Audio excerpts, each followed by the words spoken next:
नमस्कार, अस्सलामु अलैकुम। लाइव हिंदुस्तान पर आप देख रहे हैं वीडियो शो दीन दुनिया। मैं हूं इमरान खान।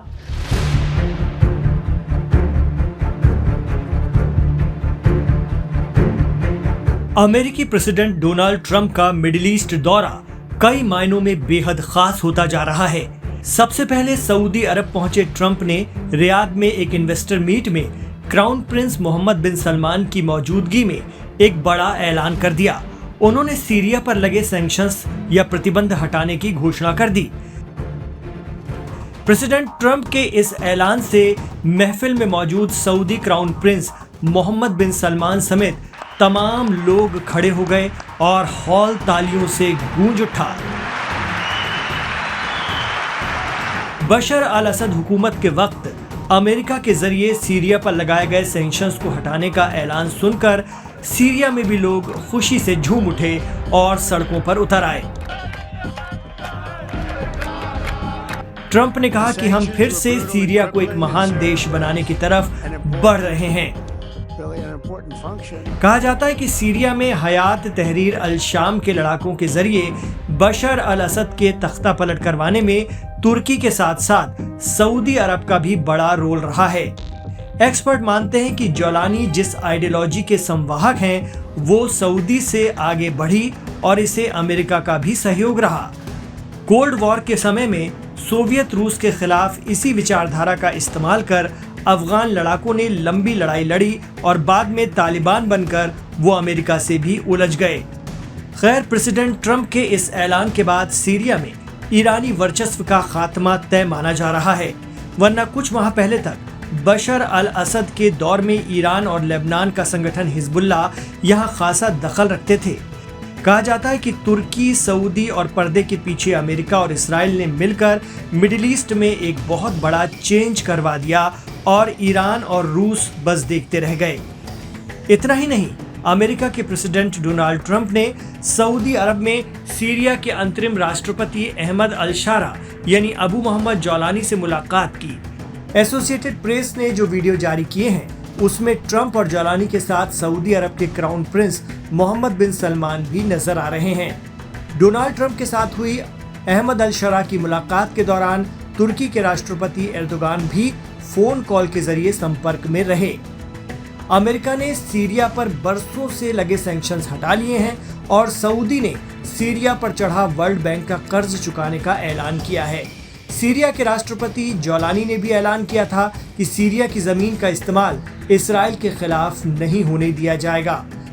एक्सपर्ट मानते हैं कि रूस को सीरिया से हटाने और वहां अपना वर्चस्व बढ़ाने के लिए अमेरिका अपनी खास रणनीति पर काम कर रहा है और इसमें प्रेसिडेंट अबू मोहम्मद जोलानी अहम भूमिका निभा रहे हैं। लेकिन सीरिया मामले पर पैनी नजर रख रहे middle east expert Shaukat Bharti कहते हैं कि सीरिया में बशर अल असद का जाना मिडिल ईस्ट के लिए एक बहुत बड़ा चेंज है, साथ ही अमेरिका की मिडिल ईस्ट पॉलिसी को एक बड़ा बूस्ट भी। जैसे तुर्की ने कुर्दों से हथियार डलवाकर मामला सेटल कर लिया, ऐसे ही सीरिया में जोलानी हुकूमत बैठाकर सऊदी, तुर्की, अमेरिका और इसराइल अपने हिसाब से चीजें हैंडल करेंगे। पहले बशर अल असद के दौर में रूस, ईरान, इराक और हिजबुल्लाह उनकी राह में रोड़ा हुआ करते थे। ऐसे में प्रेसिडेंट ट्रंप की जोलानी से मुलाकात एक तरह का अवार्ड है उनकी पिछली कारकर्दगी पर। सोशल मीडिया पर लोग सवाल भी कर रहे हैं कि जिन अबू मोहम्मद जोलानी को दहशतगर्द बताकर अमेरिका ने $10 मिलियन का इनाम रखा था, उसका क्या हुआ? और क्या अब जोलानी पाक साफ हैं जो अमेरिका के सदर उनसे मुलाकात कर रहे हैं? इतना ही नहीं, सऊदी और इसराइल को करीब लाने की भी प्रेसिडेंट ट्रंप काफी कोशिश कर रहे हैं। उनके सऊदी दौरे में इसका अक्स साफ नजर आया। मीडिया रिपोर्ट बता रही है कि सऊदी अरब अब जल्द ही इसराइल को मान्यता दे देगा। वो न सिर्फ इसराइल को मान्यता देगा बल्कि उसके साथ समझौता भी करेगा।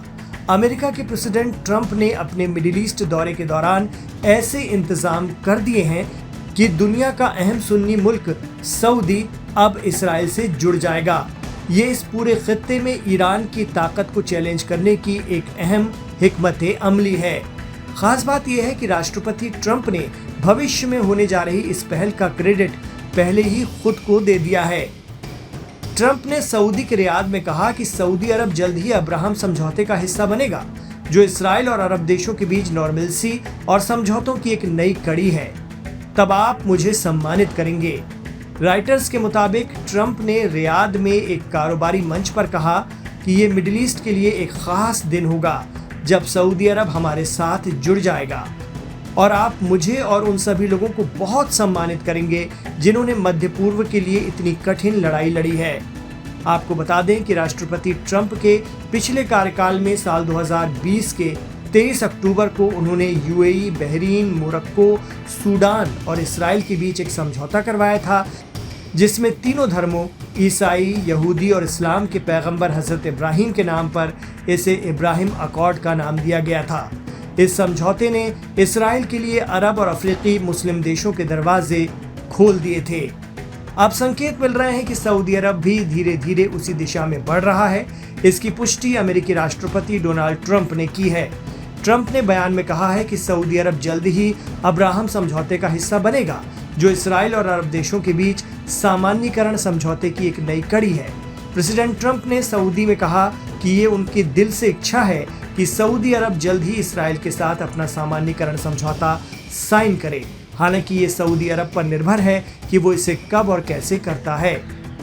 गौरतलब है कि सऊदी अरब इसराइल को औपचारिक तौर पर मान्यता नहीं देता है, लेकिन अमेरिकी कोशिशों से वो साल 2023 में अब्राहम समझौते की दिशा में बढ़ ही रहा था कि उसी दौरान 7 अक्टूबर को हमास ने इसराइल पर हमला कर दिया और 1200 लोगों की जान गई और 100 से ज्यादा लोग बंधक बना लिए गए। फिर इसराइल ने गजा पर जबरदस्त जवाबी कार्रवाई की और उसे नेस्तनाबूद कर दिया। हालात ये बने कि सऊदी को कदम पीछे खींचने पड़े और इसराइल की आलोचना करनी पड़ी। लेकिन गजा की जनता पर जबरदस्त इसराइली आक्रामकता के बाद भी सऊदी ने कभी भी इसराइल के खिलाफ आक्रामक रवैया नहीं अपनाया, बल्कि लानत मलामत तक ही महदूद रहा, सीमित रहा। एक्सपर्ट तो ये भी मान रहे हैं कि अमेरिका सऊदी को न्यूक्लियर टेक्नोलॉजी से लैस कर सकता है। इसके बदले में हो सकता है सऊदी इसराइल को मान्यता दे दे। ये ईरान और उसके न्यूक्लियर प्रोग्राम के लिए भी एक बड़ा झटका साबित हो सकता है। कहा जाता है कि मिडिल ईस्ट में ईरान और सऊदी रिवायती हरीफ रहे हैं। इसके पीछे शिया सुन्नी पावर सेंटर का अघोषित संघर्ष भी है। सऊदी शुरू से अमेरिका के खेमे में है, लेकिन इस्लामिक क्रांति के बाद से ईरान ने अमेरिका से सारे रिश्ते तोड़ लिए थे। ऐसे में राष्ट्रपति ट्रंप अपनी खास मिडिल ईस्ट पॉलिसी के तहत इसराइल और सऊदी को साथ लाने की कोशिश में है, जिससे इस क्षेत्र में ईरानी ताकत को मजबूत चैलेंज मिलता रहे। हालांकि ईरान और सऊदी के रिश्ते ठीक हैं, लेकिन इसराइल को लेकर उसके रुख को देखते हुए ऐसा सेटअप बैठाना अमेरिका चाहता है कि अरब दुनिया में इसराइल को एक और मजबूत सहारा मिल जाए ईरान के खिलाफ।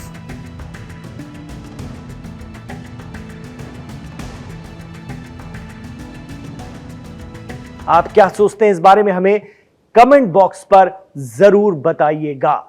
आपसे गुजारिश रहेगी कि ये वीडियो अगर आपको पसंद आया है तो इसे लाइक जरूर कीजिए और ज्यादा से ज्यादा शेयर कीजिए हिंदी और उर्दू जानने वालों के बीच, ताकि दुनिया भर में पहुंच सके। आपसे ये भी कहना चाहेंगे कि हमारे चैनल लाइव हिंदुस्तान को सब्सक्राइब जरूर कीजिएगा। इमरान खान के साथ आखिर तक कनेक्ट रहने के लिए आपका बहुत शुक्रिया। अपना ख्याल रखिएगा और अपनी दुआओं में हमें याद रखिएगा।